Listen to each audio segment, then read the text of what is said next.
그때에 여호와께서 폭풍우 가운데에서 욥에게 말씀하여 이르시되 무지한 말로 생각을 어둡게 하는 자가 누구냐? 너는 대장부처럼 허리를 묶고 내가 내게 묻는 것을 대답할지니라. 내가 땅에 기초를 놓을 때에 내가 어디 있었느냐? 내가 깨달아 알았거든 말할지니라. 누가 그것의 도량법을 정하였는지, 누가 그 줄에 그것의 위에 띄었는지 내가 아느냐? 그것의 주추는 무엇이 위에 세웠으며 그 모퉁이 돌을 누가 놓았느냐? 그때의 새벽 별들이 기뻐 노래하며 하나님의 아들들이 다 기뻐 소리를 질렀느니라. 아멘. 오늘은 여러분 우리가 이제 빛에 관한 말씀을 들으면서 예수님께서 빛을 믿으라 하시는데 일단은 우리가 자주 듣고 또 자주 말하지만 이 믿음이 도대체 뭐고 믿음이 들으면서 난다는데 더 좀 세밀한 형성 과정이 뭐냐 이걸 좀 우리가 말씀으로 들으려고 합니다. 먼저는 그 믿음 하면은 여러분 믿음의 기원, 그래서 우리가 믿음의 조상이라고 부르는 아브라함이 있습니다. 그래서 창세기 15장 6절이 참 성경에 큰 의미를 차지하는 말씀인데 아브라함이 여호와를 믿음에 하나님께서 그를 의로 여기셨다. 그래서 로마서 4장에 보면은 이제 그 말씀을 인용하면서 믿음을 우리에게 믿음이 무엇이다라고 이제 말씀을 하시는 거예요. 그러니까 그 말씀이 의미하는 것은 무엇이냐면 이제 이런 겁니다. 우리가 이제 믿음이라는 게 그러니까 우리 마음에 있는 거잖아요. 뭐 이렇게 우리 몸에 여기다 믿음이라고 문신을 새긴다거나 뭐 믿음의 뭐 보석 이런 걸 갖는다고 우리가 믿음이 생기는 게 아니고 뭐 심지어 내가 가졌던 질병이 낫거나 또는 내가 어려워했던 삶의 문제가 해결된다고 믿음이 생기지 않아요. 그런 것들은 믿음을 뭐라 그럴까 격려하실 수 있을지 모르겠는데 오히려 그런 것들이 또 여러분들도 인생을 길게 살면서 보면 믿음을 방해합니다. 병을 안 고쳐주면 여러분은 믿음의 능력이 없는 건가요? 하나님께서 문제를 안 해결해 주시면 믿음이 없는 건가요? 그러니까는 단순한 도식에 빠져서 우리가 나와 이웃을 쉽게 정죄를 한단 말이죠. 실패하면 저 사람 믿음이 없는 건가요? 이제 아닌데 이제 우리가 이 믿음이 이제 뭔지를 본질적으로 모르면 이제 그렇게 오류가 생기게 되는 겁니다. 그래서 이 하나님께서 우리에게 이제 믿음이 뭔지를 가르쳐 주시려고 이제 율법을 주셨다 이겁니다. 그래서 일차적으로는 이제 율법을 지키면 복을 받는 것을 주님 말씀하셨어요. 율법을 지키면 복을 받고 궁극적으로 구원을 받는데 그런데 이 율법을 지키는 건요. 그러니까 내가 힘을 가지고 내가 노력을 해서 율법을 지키는 게 아닙니다. 그래서 그런 오류를 보여주는 성경의 대명사가 그러니까 바리새인이죠. 하나도 못 지키면서 지키는 척하는 예수님을 십자가에 못 박잖아요. 여러분 바리새인들이 왜 십자가에 예수님 못 박았을까? 여러분 한번 기도해 보면서 여쭤보신 적 있으세요? 하나님한테? 왜냐하면 하나님 미워서 그런 거예요. 그죠? 왜 하나님 미운지 아세요? 율법을 지킬 수 없는데 해보니까 그거는 뭐 야고보 선생님도 야고보서에 말씀하시는 건데 율법을 지킬 수가 없는데 이걸 나한테 주셔가지고 괴롭히시는 거예요. 하나님께서. 그러니까 미운 거예요. 하나님이. 그걸 예수님이 드러내신 거예요. 그들이 겉으로는 뭐 안식일을 지키니 금식을 하니 하루에 뭐 얼마를 기도하니 뭐 성경에 많이 나오지 않습니까? 자기들이 구제를 하니 그러면서 율법을 거룩하게 지키는 그래서 어떤 명분이나 신분이 없어도 그 어떤 진정성을 갖고 율법을 지키는 그래서 율법을 지키는 것의 끝판왕이 나중에 역사를 보면 바리새인이에요. 바리새인들은 제사장도 아니고 레위인도 아니고 아무개도 아닌데 정말 하나님께 자원하는 순수한 그 마음만 가지고 이 모든 어떤 제사장, 레위인 뭐 이런 직분자들을 다 넘어서 버린 거예요. 그래서 바리새인이 탄생한 겁니다. 근데 이분들이 결론은 뭐냐면 예수님 미운 거예요.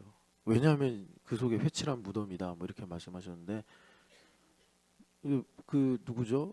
그 어거스틴이 아니라 루터가 그랬잖아요. 루터가 어거스틴 수도에 들어가가지고 하나님은 내게 지킬 수 없는 율법을 주시고서 나에게 진노의 얼굴을 들이우신다. 그래서 그분이 비텐베르크 가가지고 로마서를 읽으시기 전까지 하나님은 엄청 원망했죠. 근데 원망하면 끝나는 문제인가요? 하나님을 또 원망한다고 해결되는 게 아니잖아요. 종교개혁이 그래서 이제 일어난 건데, 율법을 지키는 거는요.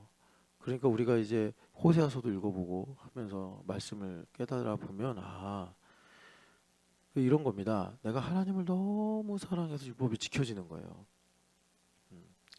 내가 하나님의 하신 일들을 깨달아서 하나님을 기뻐하니까 율법을 지키고 싶은 마음이 생기는 거고, 내가 살면서 정말 내 힘으로 살아온 줄 알았는데 다 고마운 일들이고 감사한 일들이구나 해서 율법을 지키는 거예요. 그것이 이제 여호와를 아는 지식이다. 이렇게 호세아서에서 말씀하는 겁니다. 그런데 애처롭게도 우리한테 익숙한 거는 그 방식이 아니고, 하나님께 감사하고 하나님을 사랑하고 하나님께 범사에 감사해서 율법을 지키려는 자원하는 마음과 또 그럴 만한 능력을 하나님께서 주시는 걸 받아서 내가 율법을 지키는 게 아니라, 우리한테 익숙한 건 뭐냐면 내가 율법을 지켜야 의로워진다. 내가 율법을 지켜야 자격이 있고 내가 율법을 지켜야 복을 받고 뭐 요런 거에 우리한테 익숙해요. 그래서 우리는 사실 전자보다는 후자로 살기를 바래요. 그래서 이제 자기 의다라는 걸 없는데 그런 걸 만들어서 우리가 스스로 또 힘들어하는 거죠. 이런 맹점이 있기 때문에, 이런 이제 우리에게 뭐라 그럴까 문제가 있기 때문에 바울 사도가 이제 율법을 몽학 선생이라고 부릅니다. 이 몽학 선생이라고 부르는 이유는 바울 사도가 복음을 전제하고 하는 거예요.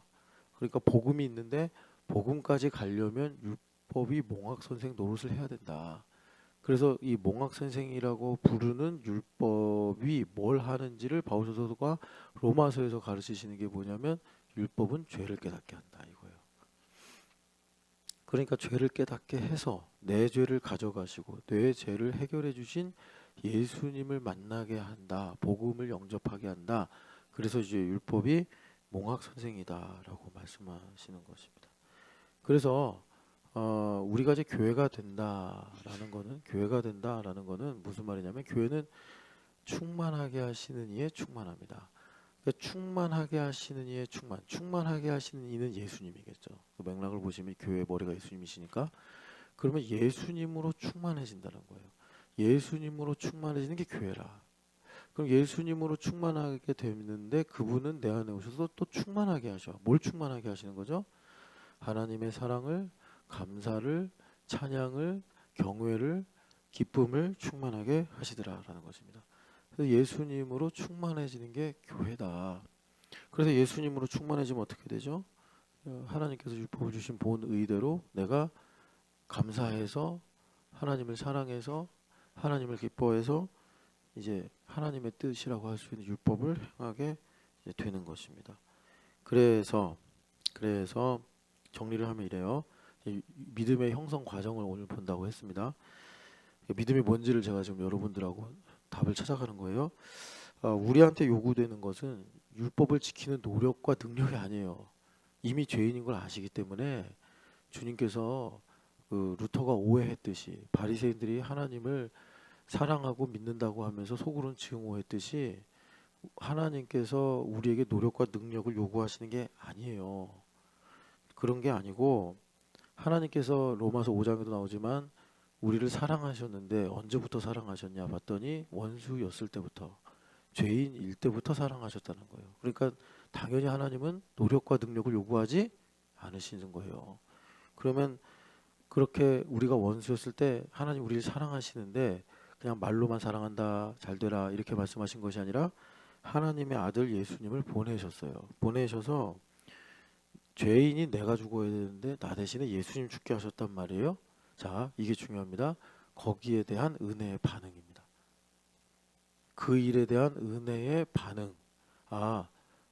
내가 죄인이고 나는 구원받을 수 없는 사람인데 하나님께서 아들 예수 그리스도를 이 땅에 보내셔서 내가 죽어야 되고 내가 고난당해야 되는데 예수님 고난당하시고 예수님 죽으셨구나에 대한 은혜의 반응, 그것의 은혜의 반응이 그러니까 나로 율법을 지키게 한다. 그러니까 은혜에 대한 반응이 얼마나 크냐, 그 은혜를 얼마나 깊이 있게 할 수 있느냐. 그래서 성령 하나님께서 우리 안에 오신 이를 두고 바울 사도가 1번은 은혜를 알게 하신다 이런 거예요. 그러니까 은혜를 아는 데 있어서 간단한 도식으로 설명하면 내가 좋아하는 것만 은혜로 보는 안목이 있고 내가 좋아하지 않는 일도 은혜로 보는 안목이 있고 그걸 넘어서 내가 죽는 것까지도 은혜로 보는 안목이 있다는 거죠. 그러니까 그 은혜를 아는 깊이와 분량만큼 나의 믿음이 나타나는 거예요. 그래서 은혜로 말미암아 믿음을 선물로 주셨다. 이렇게 바울 사도가 말씀하시는 것입니다. 그래서 은혜에 대한 반응, 예수님 나를 대신하여 고난 당하시고 죽으신 다음에 부활하신 그 은혜에 대한 반응은 결국 뭐냐면 예수님의 죽으심에 대한 연합이에요. 뭐 은혜에 대한 반응이 막 뭐라 그럴까 복잡하고 다양한 게 아니고요. 은혜에 대한 반응은 예수님의 죽으심에 연합을 하는 건데, 그러니까 예수님의 죽음에 연합한다 이건 뭐냐면 2000년 전의 일이지만 예수님의 죽음을 오늘은 19일이잖아요. 19일에 엄태우의 죽음으로 동의를 하고, 왜 나 대신 죽으셨으니까 나 대신 죽으신 거니까 동의를 일단 드리고, 그 다음에 모든 순간 모든 국면에서 내가 나의 죽음을 선포하는 겁니다. 난 죽었어. 세상에 대해 죽었고 세상도 나에 대해 죽었어. 그러니까 모든 국면과 모든 순간이라는 것은 내가 생각하는 거, 내가 느끼는 모든 것에 대해서 그러니까 이런 겁니다.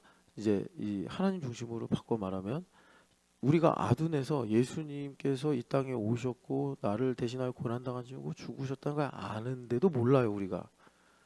그러니까 오늘을 살게 하시면서 이런 모든 소스들을 주님께서 주셔가지고 예수님께서 죽으신 게 뭔지를 나로 이 피부로 실감하듯이 알고 깨닫게 하시는 겁니다. 안 그러면은 우리는 또 사변적인 지식에 빠져가지고 사변적인 신앙에 빠져가지고 그냥 예수님 죽으셨네. 그래서 여러분들은 불만이 있는지 없는지 모르겠는데 사순절이라고 지금 이제 보수적인 교회들, 뭐 좀 형식을 추구하는 교회들은 이 사순절을 아주 경건하게 지키려고 합니다. 근데 제가 왜 사순절을 안 지키는 것을 택하냐면, 일단 종교 개혁자들은 이걸 다 없앴는데 왜 500년이 지난 지금에 와서 다시 이거를 살리느냐. 그럴 거면 천주교로 가든지 이제 뭐 아니면 성공회처럼 짬뽕을 만들든지, 왜 이 사순절이라는 이 허례 의식을 없애버린 종교개혁의 전통을 따른다고 그러면서 왜 종교개혁자랑은 다르게 행동하냐, 그런 게 저한테 또 있고, 두 번째는 여러분 신식이 있고 구식이 있는데 왜 구식을 따라갑니까? 신식을 따라가야지. 새 언약의 백성인데. 그러니까 무슨 말이냐면 사순절보다 더 중요하고 본질적인 게 뭐냐면 오늘이라는 나의 삶에서 다양한 국면들, 다양한 생각, 다양한 순간들을 우리가 만나는데 그 모든 것들을 통해서 하나님께서 나에게 예수님을 가르쳐 주시는 거란 말이에요. 예수님 가르쳐 주시는 거예요. 이게 얼마나 좋고, 이게 정말 예수님께서 십자가에 달리시고 죽으시고 부활하신 그 목적인데 왜 이상한 교회력을 만들어 가지고 그 뭐 한 번 정도 하면 좋겠지만 그걸 매해 돌려가면서 예수님보다 다른 것들을 찾아 가지고 나의 삶을 구성하려고 하느냐, 이제 이런 겁니다. 그래서 이제 로마서 말씀 4장 17절 한번 읽어 보시겠어요? 우리한테도 너무나 중요한 말씀이라서 로마서 4장 17절 말씀입니다. 같이 읽겠습니다. 기록된 바 내가 너를 많은 민족의 조상으로 세웠다 하신과 같으니 그가 믿은 바 하나님은 죽은 자를 살리시며 없는 것을 있는 것으로 부르시는 이시니라. 아멘. 그러니까 이제 아브라함은 복음의 기원이다. 복음이 아니라 믿음의 기원이다. 믿음의 조상이라고 그렇게 부르는 거예요. 그래서 마리아 할머니도 믿음의 기원인데, 마리아 할머니는 그러니까 그 이루어진 사실로 믿는 것, 그 고백이 그 믿음의 이제 기원을 보여준다면, 여기서는 뭐냐면 많은 민족의 조상으로 세웠다. 그러니까는 열방 가운데 흩어진 하나님의 자녀들이 다 구원을 받는데 믿음으로 말미암아 구원받죠. 그 믿음의 유전자를 가지고 있다는 거예요. 유전 정보를 아브라함이 가지고 있는데 그 유전 정보가 뭐냐면 그가 믿은 바 죽은 자를 살리시며 없는 것을 있는 것으로 부르시는 분이다. 이거예요. 예. 그러니까 우리도 이제 아브라함의 유전자를 가졌죠. 영적인 유전자. 그래서 우리도 믿음이 있단 말이에요. 그럼 그 믿음이 뭐냐? 지금 말씀하시기를 죽은 자를 살리시며. 그러니까 그 아래로 보면 이제 아브라함 스토리를 아주 간략하게 요약을 하는데, 우리가 믿음을 있으면 반드시 절망의 가운데로 나갑니다. 그게 이제 나사로를 살리시는 일을 통해서 주님께서 나사로 죽었어라고 말씀하시면서 뭐라고 그러시냐면 이거 다 너희를 위한 일이야. 이렇게 이제 말씀하신단 말이에요. 그럼 너희를 위한 일이라는 게 뭐냐 봤더니 마르다를 만나서 마르다에게 주님께서 말씀하시기를 나는 부활이요 생명이니 나를 믿는 자는 죽어도 살겠고 죽지 않고 믿는 자는 영원히 살리라 이 말씀하신다고요. 그러면 그 믿음을 가진 사람은 이제 하나님께서 죽은 자를 다시 살리신다는 믿음을 그런 믿음을 갖고 있는 거잖아요. 그 DNA를 갖고 있는 건데 그렇게 되면은 여기 19절에 보면은 백세나 되어 자기 몸이 죽은 것 같고 사라의 태가 죽은 것 같은 것을 알고도 진짜 죽은 거예요. 다 끝난 거란 말이에요. 아무런 소망이 없어요. 그런데도 믿음이 의심이 되거나 믿음이 약해진 것이 아니라 더 견고해졌다. 왜 그러죠? 하나님은 죽은 자를 살리시며 없는 것을 있는 것으로 부르시는 하나님이다라는 믿음의 유전자가 아브라함에게 있었고 오늘 우리에게도 있기 때문에 상황이 불리하고 내가 뭐 능력이 부족하고 내가 정말 가능성이 없어 보여도 하나님께서 은혜로 말미암아 믿음을 주실 때 오히려 그 상황이 나의 믿음을 더 견고하게 하고 나로 더 믿음의 진보를 이루는 결과를 만들더라라는 것입니다. 그러니까 우리가 뭐가 없을 수도 있고 뭐가 안 될 수도 있고 뭐가 잘못될 수도 있잖아요. 실패할 수도 있고 그런데 그런 모든 정황에서 이제 우리는 인과관계를 말하면서 그래서 내가 낙심이 되고 그래서 내가 의심이 되고 그래서 내가 두려워하고 그래서 내가 슬프다 이렇게 말하는데 이제 히브리서는 우리의 또한 믿음이 뭔지를 막 파헤치잖아요. 히브리서가 법리를 갖고 파헤치면서 사실은 이제 거기에서 죄가 뭔지도 이제 파헤치는데 그러니까 히브리서에서 뭐라 그러냐면 그런 모든 우리의 이 그 수면 위에 일어나는 그런 모든 파동들은 뭐 때문에 그런 일들이 생기냐면 죽음을 두려워하여 죽음의 한평생 종노릇 하는데 예수님께서 죽으심으로 죽음의 세력을 멸하여 우리를 해방시키셨다. 그 의심과 절망과 슬픔과 두려움을 나사로야 나오너라 하셔서 나사로 살리신 것처럼 오늘도 새벽에 우리를 나오너라 하셔서 우리를 살리시더라라는 것입니다. 저는 새벽에 이제 여러분들처럼 나와가지고 기도를 할 때 1번 다행이다. 다행이다. 마치 제가 길을 잃어가지고 온통 헤매다가 겨우 집을 찾은 느낌으로 불러주셔서 다행이다. 내가 막 집을 못 찾아가지고 캄캄한데 여기가 어디지? 내가 돌아갈 곳이 어디지? 막 이러고 있는데 마치 엄마가 태우야 밥 먹어라 소리 질러가지고 저기가 내 집이구나 하고 가듯이 하나님께서 이 밤중에 나를 부르셔서 하나님의 집에 오게 하셨구나. 너무나 다행이다. 여러분들 이렇게 말했을 때 제 심정이 어떻게 전달되는지 모르겠는데 진짜 다행이다. 집 잊어버리지 않고 돌아와서 다행이다. 이게 1번이에요. 새벽 예배 때 앉으면. 두 번째, 이건 조금 제가 이제 쫄려서 하는 말인데 내일 못 오면 어떡하지? 이런 생각 항상 그래요. 그러니까는 사실 제가 이런 모든 내용을 긍정적으로 생각하는 거는 그래도 하나님의 은혜에 대해서 알고는 있구나. 내 힘으로 온 게 아니라는 걸 알고 있구나. 그래서 참 감사하게 되는데 그래서요. 자, 믿음으로 산다라는 게 뭐냐? 내가 하나님을 사랑하고 그리스도로 충만해서 이제 우리 삶이 다 율법이잖아요. 먹는 거, 마시는 거, 돈 쓰는 거, 버는 거 다 율법이잖아요. 그것을 하나님의 뜻대로 행하게 되더라 이것입니다. 그래서 여러분 요한복음 14장 같이 한번 읽어볼까요? 이거 참 중요한 말씀이라서 이 믿음에 대해서 이게 참 중요해서요. 14절 23장입니다. 예수께서 대답하여 이르시되 사람이 나를 사랑하면 내 말을 지키리니 내 아버지께서 그를 사랑하실 것이요 우리가 그에게 가서 거처를 그와 함께 하리라. 아멘. 그러니까 로마서에도 말하지만 성령 하나님 우리에게 오셔서 뭘 증언하신다고요?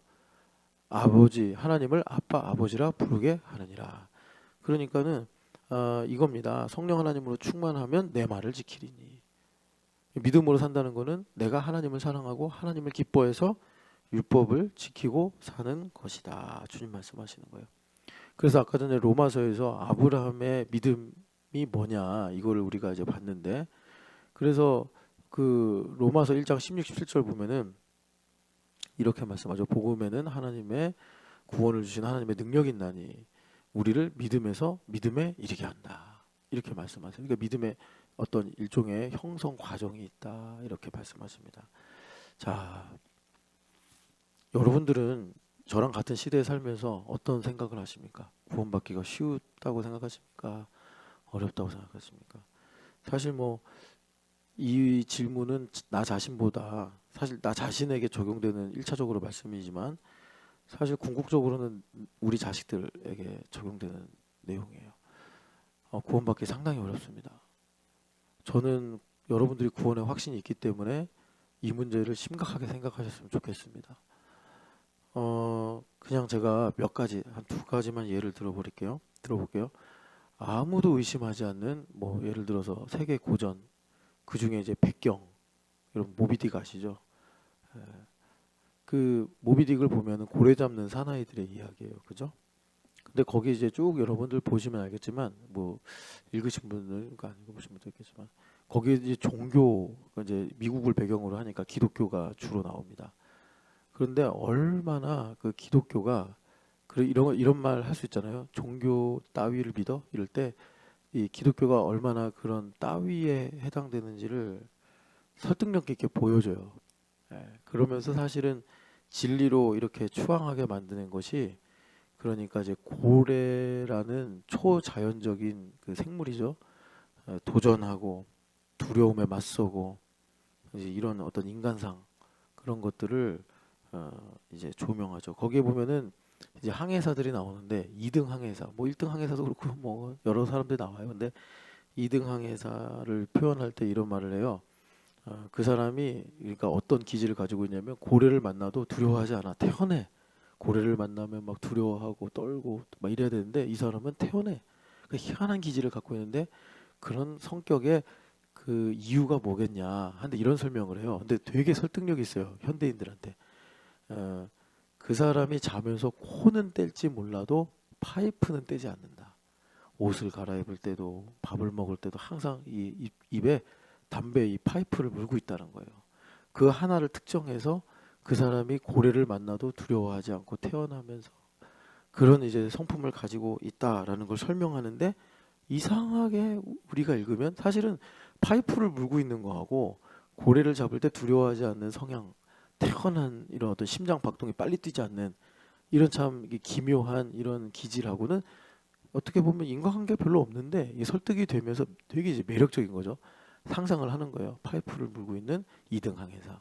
그런데 고래를 봐도 고래군 하면서 전혀 두려워하거나 떨지 않은 그런 성품을 갖는.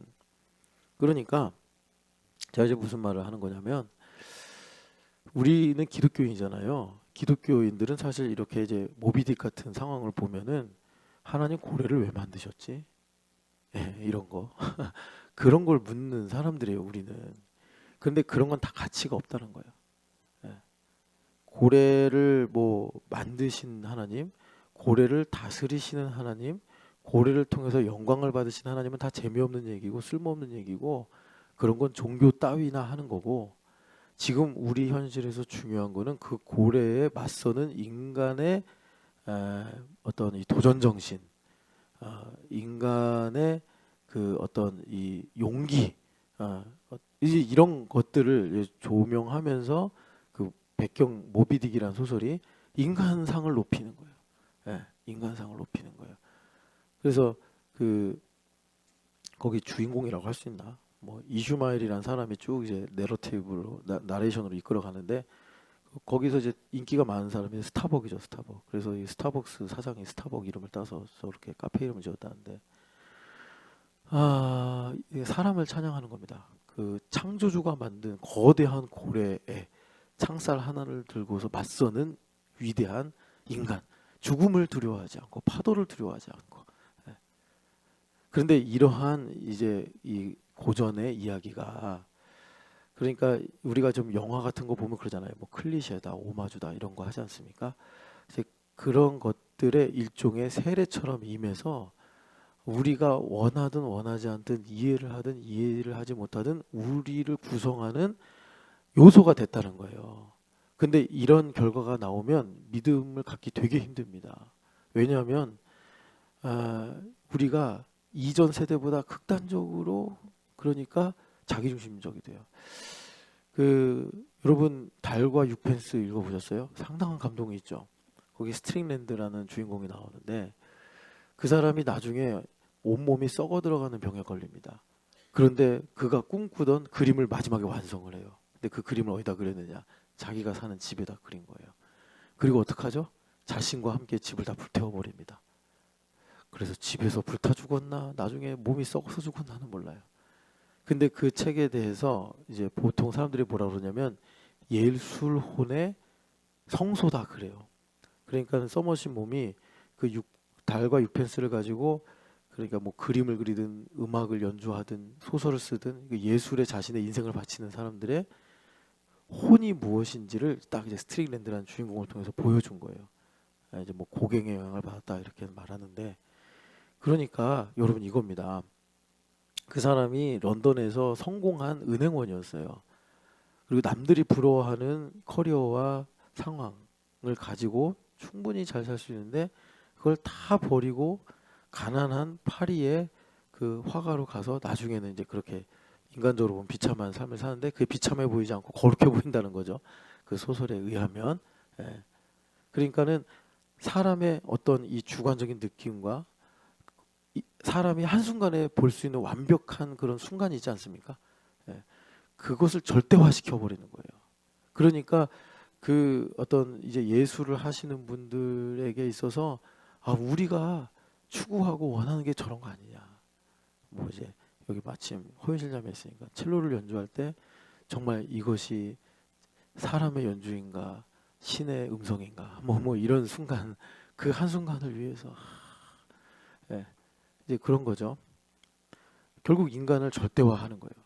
인간을 그런 식으로 해서 이 시대 정신이 뭐냐면 하나님의 이 경지에 이르게 하는 것입니다. 제가 여러분들이 이런 걸 들으면서 그런가 할지 모르겠는데, 여러분들이 달과 육펜스는 안 읽어도 레미제라블을 읽지 않았어도 여러분들이 그 지금 말씀드린 모비딕을 읽지 않았어도 이런 것들이 영화의 오마주나 이런 클리셰 같은 공식에 다 스며들어가서 여러분들이 물건을 사고 팔고 어떤 현상을 볼 때 내가 어떤 기준을 갖고 내가 어떤 의견이나 입장을 갖는 그런 모든 이 순간순간에 다 영향을 준다라는 거예요. 다 영향을 준다.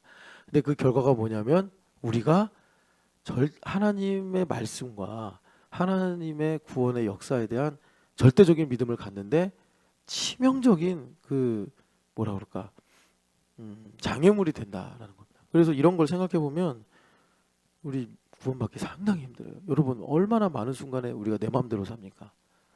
하나님의 말씀이고 뭐고 하나님의 능력이고 뭐고 간에 지금 내게 보이고 내게 느끼고 뭐 지금 이제 효진 자매가 새벽에 와서 왔다 갔다 아마 졸려서 저런 것 같은데, 그러니까 효진 자매가 예수님 알거든요. 자기를 위해 죽으신 것도 알거든요. 근데 어제 간증 보세요. 이제 물론 이제 결말은 좋게 끝났지만 내가 왜 영혼무역에서 일해야 되지? 이거 하나가 자신의 삶을 삼키는 거예요. 거긴 예수님도 없는 거예요. 만약에 내가 왜 일해야 되지? 나 너무 불행해. 내가 왜 이렇게 힘든 일들, 나의 정말 실존과 아무런 상관없는 이런 팀장님이 시킨 이런 일을 왜 해야 되지? 거기에 내가 동의하고 들어가 버리면 예수님도 천국도 영원도 하나님의 사랑도 다 없어요. 그냥 영혼 무역에서 기계처럼 일하는 박효진만 남아요. 엄청 불행해지죠. 의미도 없어지죠. 가치도 없어지죠. 우리가 지금 그런 세상 속에서 살고 있다. 그래서 참 여러분 안타깝게도 우리가 그 구원을 받았다라고 한다면 구원받은 분명한 증거가 뭘까? 이거 여기서 우리 신촌연합교회 시작을 했는데 이게 쉽지 않다는 겁니다. 내가 정말 믿는 거 맞을까? 예. 그래서 이제 믿음의 형성 과정이 뭐냐? 아까 우리가 읽었던 그 욥기로 돌아가면 이겁니다. 하나님께서 폭풍 속에서 욥에게 나타나셨어요. 그래서 너가 내가 묻는 말에 대답을 해라 이렇게 말씀합니다. 그래서 그 말을 쭉 들어요 욥이. 그리고서 여러분 그 40장을 보면은 여호와께서 40장 1절 보면 또 욥에게 일러 말씀하시되 트집 잡는 자가 젓는 자와 다투겠느냐 하시면서 대답해라 하니까 욥 하는 말씀이 욥이 여호와께 대답하여 이르되 4절 읽어보겠습니다. 보소서 나는 비쳐나오니 무엇이라 주께 대답하리이까 손으로 내 입을 가릴 뿐이로소이다. 아멘. 이 말은 무슨 뜻이냐면 하나님께서 너 욥 이 부분에 대해서 아는 거 있으면 하나라도 얘기해봐 했는데 욥이 그러니까 여러분 욥기를 쭉 읽어보면은 엘리후가 등장하기 전까지 다 알고 있다라고 얘기를 하거든요. 그러니까는 정확하게 말하면 내가 알고 있는 게 전부야. 이렇게 얘기를 하는데 하나님께서 폭풍 가운데 나타나셔서 욥에게 말씀하시는데 욥이 그 하나님의 말씀을 듣고서 뭐라고 그러냐면 내가 아는 게 없습니다. 이렇게 얘기를 해요. 이것을 여러분 9절 보면은 하나님께서 뭐라고 그러시냐면 천둥 소리다 이렇게 말씀하십니다. 천둥 소리다. 그러니까 우리가 믿음을 갖게 하시려고 하나님께서 우리에게 천둥 소리를 바라신다. 여러분 그 천둥 소리가 이 천둥이 그거잖아요. 번개와 우릉꽝하는 소리, 그죠? 이게 원래 동시에 오는 건데 음파보다 빛이 빨라가지고 번개가 번쩍하고 나서 몇 초 뒤에 꽝꽝꽝 하잖아요. 왜 꽝꽝꽝꽝 하나 봤더니 전하가 위에서 아래로 흐르면서 공기가 급속도로 팽창하는 소리래잖아요. 풍선 터지는 것처럼. 그래서 꽝꽝꽝꽝 하는데 옛날 사람들은 그런 이치를 모르니까 야 하나님이 화나셨나 보다 그랬대잖아요. 그런데 하나님께서 그렇게 내 사고의 빅뱅을 열어 가시는 거예요. 꽝꽝꽝꽝 나의 삶에서. 그래서 나는 내가 아는 게 전부인 줄 알았는데 그래서 그거 보고 내가 슬퍼하고 낙심하고 두려워하고 살았는데 전능하신 하나님께서 욥기의 말씀처럼 폭풍 가운데 나타나셔서 천둥 소리를 바라시니 뭐 무섭게 하나님께서 볼륨을 최대로 해가지고 막 크게 말씀하신다 이런 게 아니라 내 인식에 팽창을 가져오신다는 거예요. 꽝꽝꽝 하나님의 능력이 마치 그러니까 전하가 그 에너지가 낮은 데서 높은 곳으로 흐르면서 공기가 압력을 받아가지고 빵 하고 터지는 게 천둥 소리라는데 하나님의 그 큰 능력이 낮은 나에게 임하면서 내 이 인식의 세계에 빅뱅이 일어나는 거예요. 빵빵빵 하면서. 그럴 때 이런 거죠. 성빈이가 내 새끼인 줄 알았는데 하나님의 딸이었구나. 빵 하고 터지는 거예요. 그러면서 성빈이 때문에 정죄를 받거나 성빈이 때문에 걱정하던 내가 이게 터져버리니까 빅뱅이 일어나니까 그런 모든 나의 이 생각과 가치는 온데간데 사라지고 하나님의 뜻만 분명히 남는 것입니다. 그래서 하나님께서 지금 욥기를 통해서 우리에게 미분을 해서 보여주시는 건데 그러니까 욥 할아버지가 안 믿었던 건 아니잖아요. 그런데 욥 할아버지가 말씀하시는 게 귀로만 듣다가 이제 눈으로 배웠습니다. 그래서 우리 속담에도 백문이 불여일견이다 그러잖아요.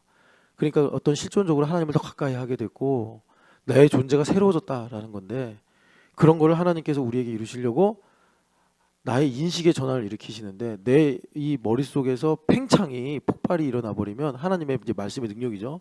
임해 버리면 그동안 내가 몰랐던 것이 보이고 깨달아지게 되는 거예요. 근데 그 결과가 뭐냐? 유레카가 아니라 그건 이제 그리스 철학에서 하는 말이고 성경에서 뭐라고 그러냐면 내가 아는 것이 하나도 없습니다. 이게 진짜 아는 거예요. 나는 아는 게 하나도 없었습니다. 내가 알고 있다고 하는 것들 그건 다 내가 모르던 것에 비해 이 비교할 수 없는 것이기 때문에 하나님 내가 안다고 말할 수가 없습니다. 여러분 그 욥이 얼마나 잘 알고 있는지를 욥기에서 얼마나 많은 그 논쟁과 욥의 변증을 통해서 하나님께서 보여주십니까? 그런데 하나님의 천둥 소리를 듣고 나니까 욥이 아는 것이 하나도 없습니다. 제가 무지했는데 제 말로 이치를 오히려 어둡게 했습니다. 라고 말을 하는 거예요. 이 모멘텀을 지나면서 이제 예수님께서 말씀하신 온유와 겸손이 우리 마음에 있게 되는 거예요. 그래서 온유와 겸손은 뭐냐면 뭐 말 그대로 하나님께서 말씀하시면 들을 수 있는 준비가 되는 겁니다. 준비가 되는 거예요. 그래서 이런 이제 부드러운 마음을 가지게 될 때 하나님께서 말씀하시는 거죠. 들으면 믿음이 생긴다. 말씀하시는 거예요. 그러면 여러분 지금 이제 욥이 경험하는 이 하나님의 천둥 소리가 뭐냐? 제가 지금은 그냥 이렇게 이제 묘사만 했는데 실제로 그 천둥 소리가 뭐냐면 이런 거예요. 제가 좀 새벽에 기도를 하면서 어떻게 하면 이 천둥 소리가 좀 공유가 될까 이래다가 아 맞아 옛날에 내가 그걸 봤었지 해가지고 그걸 준비했어요. 그게 뭐냐면 어디 갔노? 예, 양집사님 그 전체 화면으로 좀 보여주시겠어요? 이게 뭐냐면 달이죠, 달. 달. 여러분 잘 보시죠. 그래서 이 달 귀도 보이죠? 예, 달이 지금 그러니까 토끼가 이렇게 누워 있는 것처럼 그리고 그 아래에 이게 절구통이 있고 예쁘죠, 달? 달. 이게 달의 앞면이에요, 앞면. 천둥 소리가 뭐냐면 이건 달의 뒷면이에요. 뒷면은 이게 하도 이제 운석을 두들겨 맞아가지고 여기저기 빵꾸가 난 것처럼 아주 못생겼어요. 근데 여러분 아시죠? 우리는 평생 지구에 살면 달의 뒷면을 볼 수 없어요. 이게 하나님께서 이 섭리를 하신 건데, 그러니까 무슨 말이냐면 달의 이 공전과 자전주기가 정확하게 일치하면서 우리는 계속 달의 앞면만 보고 이렇게 도는 거예요. 앞면만 보고. 또 뒷면은 못 봐요. 뒷면은 못 봐. 우리 내가 그래요. 나의 자아가 그렇다고요. 그러니까 천둥 소리가 들리면 왜 욥이 알다가 모른다고 했냐면 우리는 이 땅에 살면서 하나님께서 계시하지 않으시면 달의 앞면만 보고 살아요. 달의 앞면만. 그런데 달은 실제로 이렇게 뒷면이 있다는 거예요. 우리는 행복만 보고 살아요. 근데 행복 뒤에는요, 불행도 있어요. 우리는 산다고 말을 해요. 생명 뒤에는 죽음이 있어요. 그래서 하나님께서 천둥 소리를 통해서 나에게 이 달의 뒷면을 보여주심으로 뭐가 중요하냐? 하나님의 뜻이 무엇인지를 알게 하시더라. 어떤 시인이 화산을 가지고 시를 쓴 걸 제가 봤어요. 볼케이노. 화산을 가지고. 근데 여러분 화산을 가지고 시를 썼으니까 거기 시에 보면 화산은 고요하다. 스틸리스 이 표현을 해요. 화산은 고요하다. 근데 시인도 알죠. 이 화산이 폭발하기 시작하면 얼마나 무섭고 얼마나 끔찍한지 알죠. 그러면서 그래요. 나와 같다. 네. 그러니까 그분이 쓴 그 시의 주제가 이제 그런 내용인데 마치 나는 화산과 같이 고요하지만 내 안에는 뭐 어떤 그 아픔인지 고독인지 슬픔인지는 모르겠는데 이 화산과 같은 거기에 이제 표현해 보면 타이타닉이라고 써 있더라. 타이타닉. 그러니까 그런 엄청나게 거대하고 큰 그 화산의 끓음과 그런 폭발 같은 이 스틸리스 고요함 이면에 나의 또 이러한 부분이 있다. 이제 이거를 뭐 제가 시를 외우지 못하기 때문에 풀어서 말씀드리는 건데 이러한 사실을 내가 고독을 통해서 발견했다. 뭐 이런 시예요. 예. 그러니까 하나님께서 이제 우리에게 그 하나님의 뜻이 무엇인지를 가르쳐 주시기 위해서 욥기의 말씀처럼 천둥 소리를 바라시는데 이 천둥 소리를 우리가 듣고 나면 우리는 이 지구에 살면서 달의 앞면만 보고 달의 앞면 아까 보셨잖아요. 예쁘단 말이에요. 예. 뭐 사대도 아니 달고 돛대도 없이 하면서 이게 달 노래 부른다고. 근데 달의 뒷면은 우주에서 날아오는 온갖 모든 운석을 맞아가지고 그냥 막 여기저기 저기저기 그냥 파인 그런 에, 정말 어두운 면과 같은 이제 그런 것들을 주님께서 나로 보게 하셔서 하나님의 뜻이 무엇인지 알게 하셔서 귀로만 듣다가 눈으로 배움나이다라는 이제 구원의 은혜를 베풀어 주시더라라는 것입니다. 그래서 하나님의 천둥 소리를 우리가 욥기 38장 40장의 말씀처럼 들어야 되는데 그건 어떻게 듣느냐 제가 말씀드릴게요.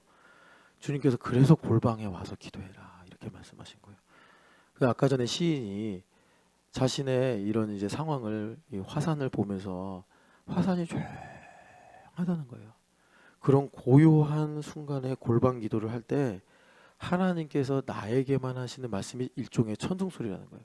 꼭 천둥 소리를 여러분 엄청나게 큰 소리다라고만 생각하지 마시고 그런 고요한 가운데 하나님께서 한 줄기 빛처럼 나의 마음을 뚫고 오시는 그 주님의 음성을 우리 신촌영학교는 이제 들어야 된다.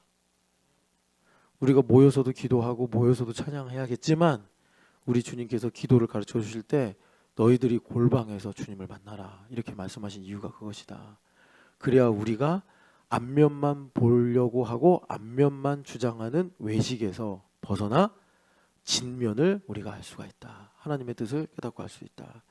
그리고 때로는 여러분 그 열왕기상 19장의 말씀처럼 지진과 불과 폭풍 같은 현실 속에서 유라굴로 광풍과 같은 그런 상황 속에서 나에게 말씀하시는 세미한 음성을 들을 수 있는 우리의 영적인 청력이 있어야 한다.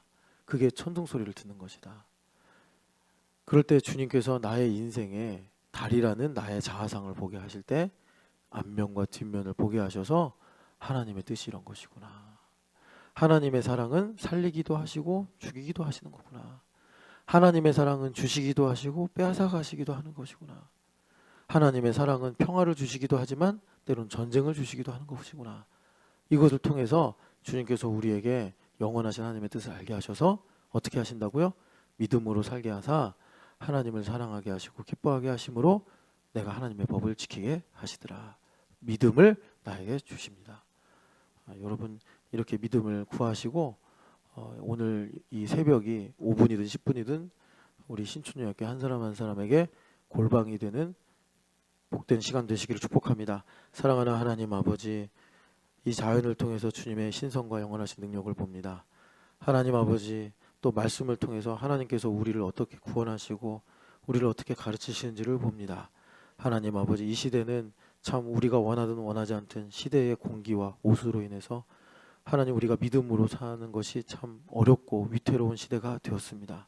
하나님 그럼에도 불구하고 말씀의 법을 따라 살아갈 때 하나님 우리로 믿음을 지키게 하실 줄 믿습니다. 의인은 믿음으로 말미암아 살리라라는 말씀이 이 시대에도 여전히 유효한 줄 믿습니다. 하나님 아버지, 우리 신촌여학교 형제와 자매들이 하나님 말씀을 갑옷으로 입고 하나님 믿음을 지키며 살아갈 수 있도록 은혜를 더하여 주시고, 오늘도 하나님 아버지 우리가 믿음으로 살기 위해 선한 싸움을 싸우고 믿음의 경주를 감당할 때 주님께서 지혜와 힘을 더하여 주시옵소서. 부활하신 예수님의 이름으로 기도합니다.